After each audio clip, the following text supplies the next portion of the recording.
Баршаңызға сәлем достар. Қазіргі таңда хит болып жатқан маклюбе тағамын дайындайтын боламыз.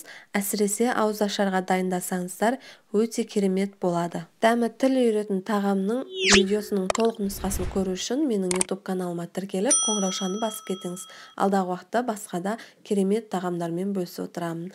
Бізге видеодағы заттар керек болады. Алдымен тапамызға майымызды құйып, қызған кезінде етті салып жақсылап қуырып аламыз.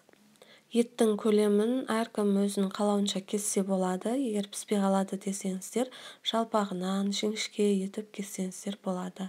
Етімізді қуырып болдық. Осылай су шыққан уақытында кішкене қозғап, дәміне қарай тұз сеуіп, бетін жауып, су тартылғанша бұқтырып қоямыз. Еттің өзінің суы тартылды. Енді 1 стакан суды құйып, ол су тартылғанша өте баяу отта пісіретін боламыз.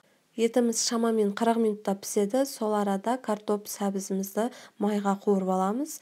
Көлемін осындай етіп турап аламыз. Қызып тұрған майға сәбізімізді қуырамыз. Екі бетін аударып, кішкене қызарғанша жақсылап қуырып аламыз. Қатты күйдіріп жібермейміз.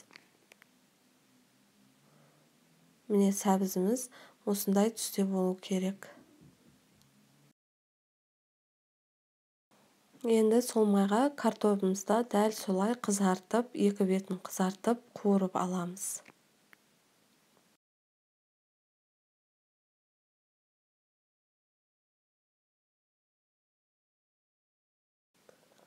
Міне картоптың түсі осындай болу керек. Содан соң осы майға күрішті қуырып аламыз. Егер май көп болып тұрса, кішкенесін бір кесеге алып қалсаңыздар болады. Менде май көп болды, кішкене алып қалдым. Күрішті қуыруымыздың себебі піскен кезде дара-дара болып пісетін болады. Және куркума қосамыз. Түсі сары түске боялу үшін зира қоссаңыздар да болады, қоспасаңыздар да болады. Бірақ зирамен дәмі әдемі болады. Содан соң дәміне қарай тұз қосамыз. Кішкене араластырып, су құямыз. Су күріштің бетіне шығып тұру керек. Бетін жауып, күрішіміздің суы тартылғанша өте баяу отта 20 минуттай пісіретін боламыз. Міне біздің картоптарымыз осындай қып-қызыл болып пісуі керек.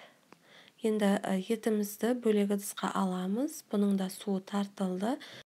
Түбінде қалған суын төкпейміз, себебі күрішімізге керек болады. Күрішімізде су тартылып дайын болды. Енді бөлек ыдысқа кішкене сұйық май құямыз. Содан соң жаңағы пісірген заттарымызды орналастырамыз.